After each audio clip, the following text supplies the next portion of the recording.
Olena, let's recall 2013, when Euromaidan started. How did you feel knowing that your daughter Katerina is in Kyiv and there is practically no mobile connection?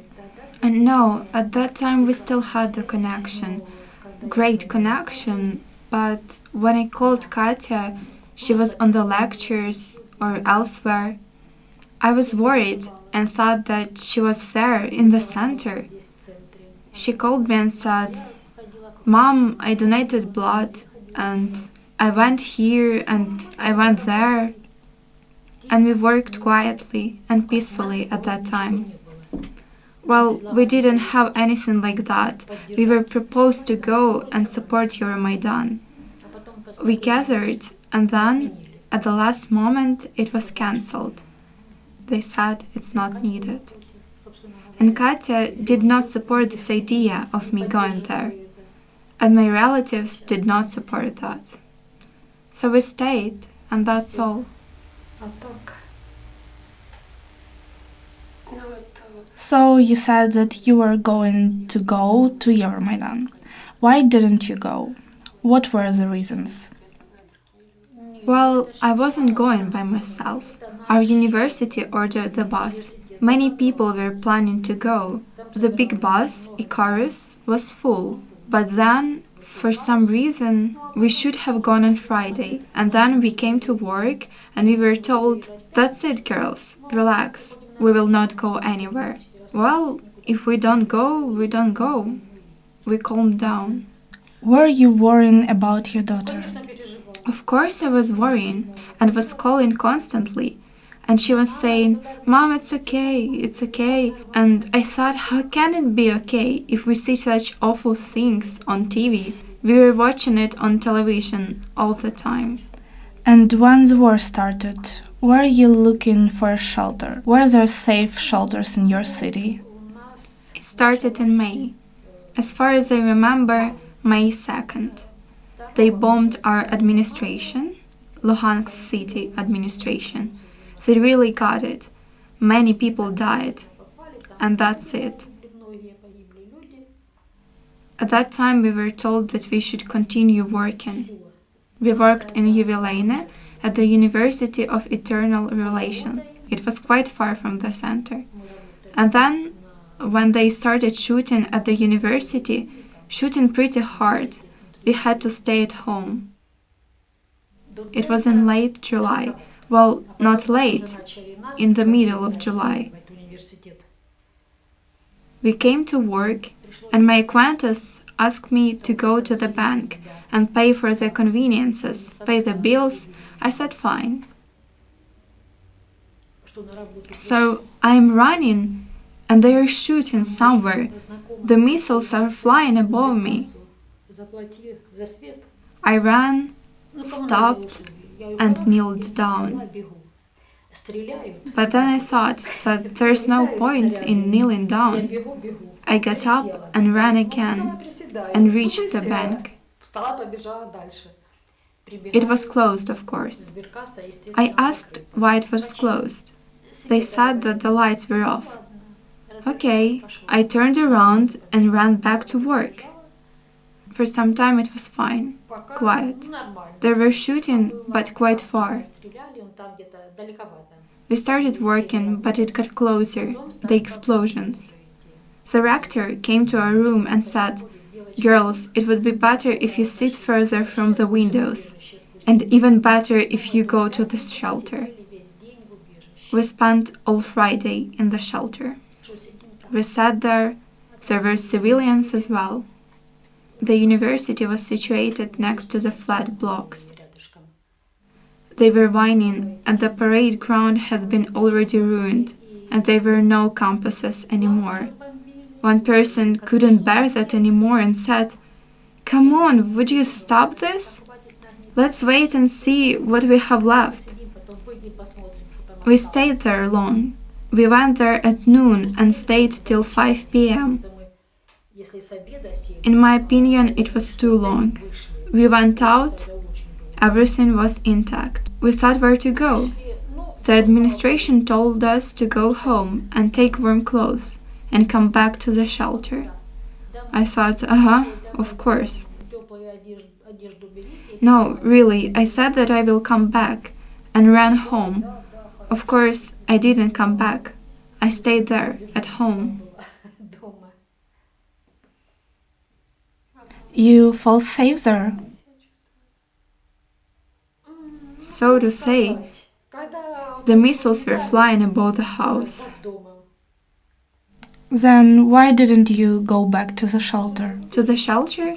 I should have run back there again. Was it far? Yes, it was. It was.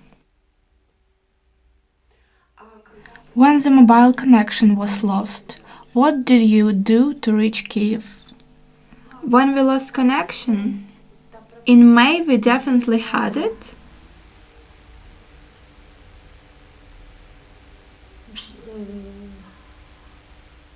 We lost it in summer. The water was gone.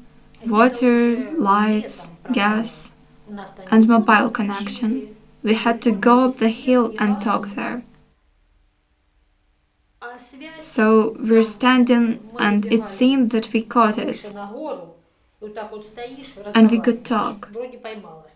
But as soon as you change the position, for example, stand on one leg or another, the connection was gone. We ran there earlier in the morning, at 5 a.m., 6 a.m. We called everyone, called Katerina as well. I couldn't reach my sister at all. She lives in Sukhodolsk. It seems close. With Katya we talk from time to time. She was saying, "Mom, come to Kyiv." I answered that I wasn't going anywhere. I would stay at home. Why didn't you want to go when your didnt proposed to? I wasn't going to. I thought that I couldn't leave everything. Firstly, I had a job, a house, a garden, and the most important, the cat. How can I leave this? And she said, "Mom, you will not leave the cat. You will take him with you." We discussed how I could carry him. Then it appeared to not be problematic at all. I made a passport for him, well, bought a passport, and brought here. Leaving him was not an option at all.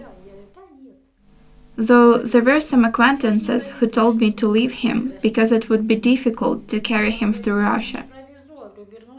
And I said that if I cannot carry him with me, I will come back with him. We decided to try. We went by bus through which city? I remember it was through Russia.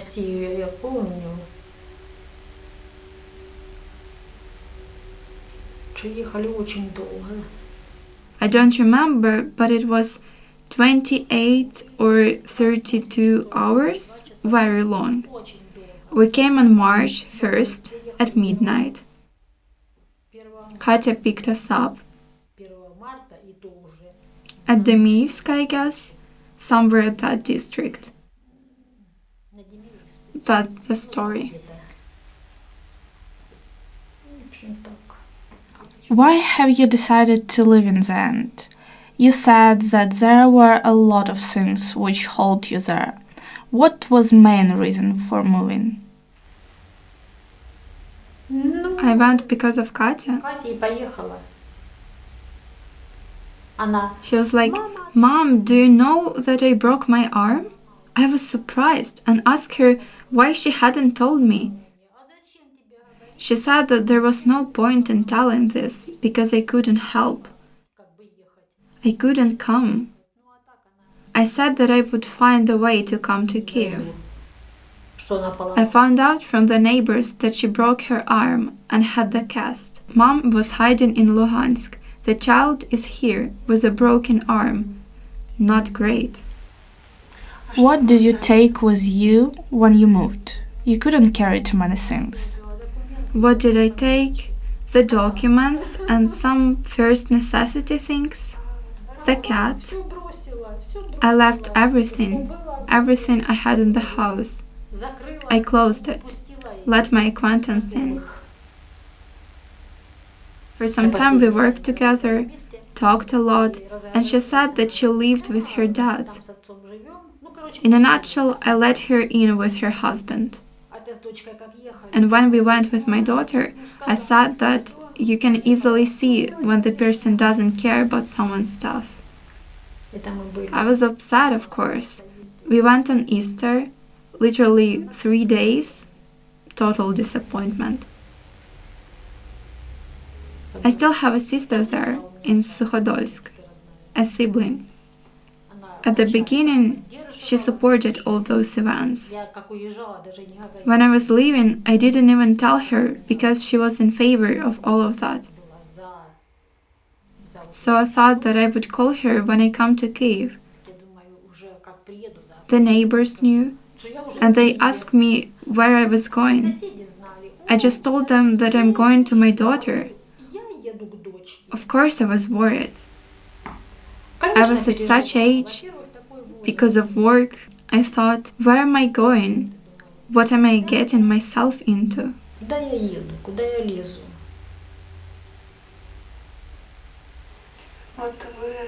There, you were working in the archive of Luhansk's National University of Eternal Relation. Could you please tell us how the servants of so-called LPR came with the guns and sent people away? How? Not how, but when. We came... No, when they started shooting on Friday, we spent all day in the shelter. But on Monday, I also came to work. My boss told me that I need to stay connected. I told him, which kind of connection? I do not have it at all. He said that he didn't have it as well, but when the shootings are not too bad, we will go to work. He drew his car, I came on foot. When the shootings got worse, the administration told us not to come. And then they gathered us. I don't even remember who warned us to gather next to the university. Those people who were called separatists let us in. We stood on the parade ground and they told us, we don't need your services anymore. What were we supposed to do? We went to the offices. Everything that was lying on the tables, in the corner I had a table, a chest of drawers, and there, as a joke, the students put a huge cat, a piggy bank. And everything was on the floor, broken. The papers, which we had on tables, were on the floor. I thought, why they had to do it? Бумаги, которые на столе были, все на столе валялось, на столе, на полу валялось. И зачем? And that's the story. When you first realized that the war started, when you knew for sure?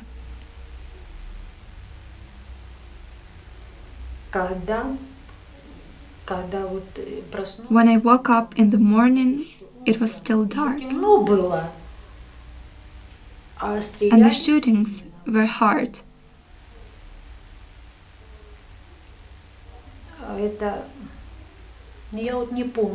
I don't remember exactly.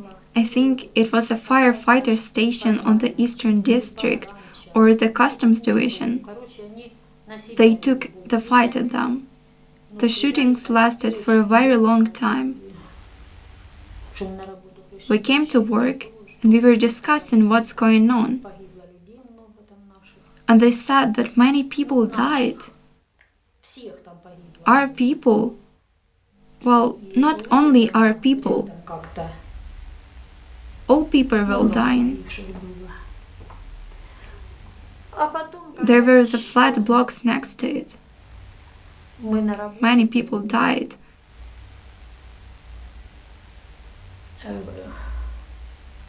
And then, when we were still at work, the missiles were flying above our campuses.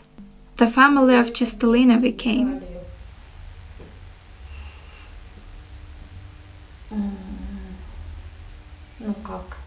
I remember them. Olena Stanislavovna. I communicated with her. She came to apply the vacation documents with her husband. She came and wrote the application. Well, it is called the report for the officers. They wrote it fast and went home. And they cut right into the firings. And both died. Then, when we entered the campus, there were photographs, wraths. It was terrifying. When you do not know people, they die, and that's it. But when you saw someone yesterday, for example, like we saw him and her, and then you're told that they died. My classmate, she went to her dacha to collect the harvest. The fire was very bad at that time. They collected everything, but she said that she forgot something. She ran back, and right at the moment the missile fell on the garden. Tatiana passed away. It was very hard to calm down after that. I thought, how could it happen? If I didn't know this person, it would be easy. Died, and that's the story. But I saw Tatiana a day before. My neighbor died in the garden. She went to collect cucumbers. Next to my house, a granny lived. She was always complaining that everything is spoiled. But when another person died, I forgot her name already, she didn't send her children and grandchildren to the garden. She said, let it all be wasted. And that's how we lived. After such difficulties, when death was all around you, you came to Kyiv. Which were your first impressions?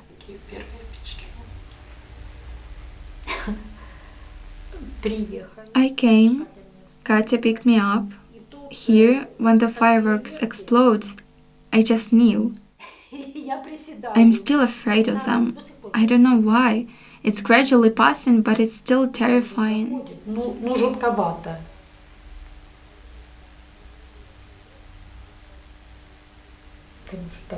I had a dog at that time. They shoot the missile. It flies and flies above, and the dog looks up and looks and looks. And I said, what can you see there? Can you see it?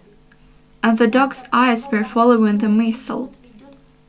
When the missile fell down somewhere far and exploded, the dog lay down. But how scared they were of those shootings. They were hiding. Lots of fun for everyone.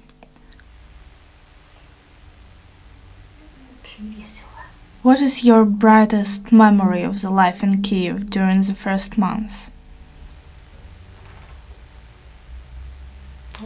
The brightest? Katya took me here and there. I was so amused. At that time we were living very bad. Which food did we have?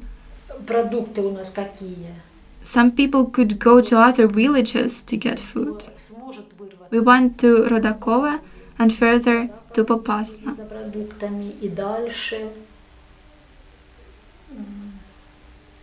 We went by diesel train.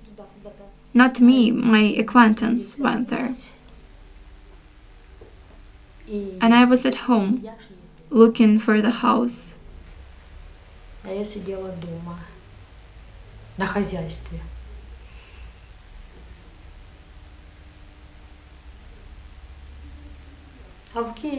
In Kyiv, everything is bright after that, after the basement.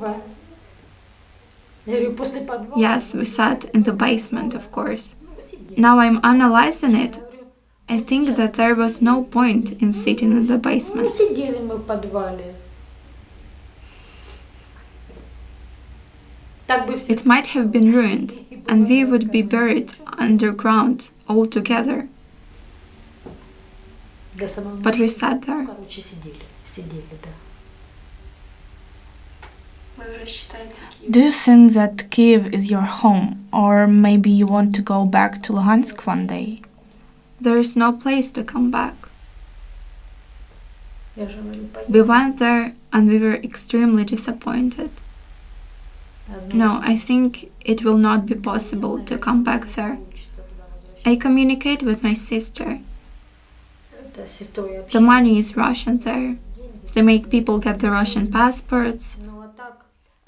She said, I have already got it. And I said, what do you need this Russian passport for? You cannot leave now. She just said that she also has a Ukrainian one. They're in Sukhodolsk, and Rostov-Donetsk is very close. I had a friend there. They have their relatives. They go there still, without any trouble. And in Stanitsa we have a blog post. Ну, они мотаются, до сих пор туда ездят без проблем. With Katya we were to Lysychansk, Тут же у нас, as far as I remember, как мы приезжали and then we went to Stanitsa. с Катей поездом до чего?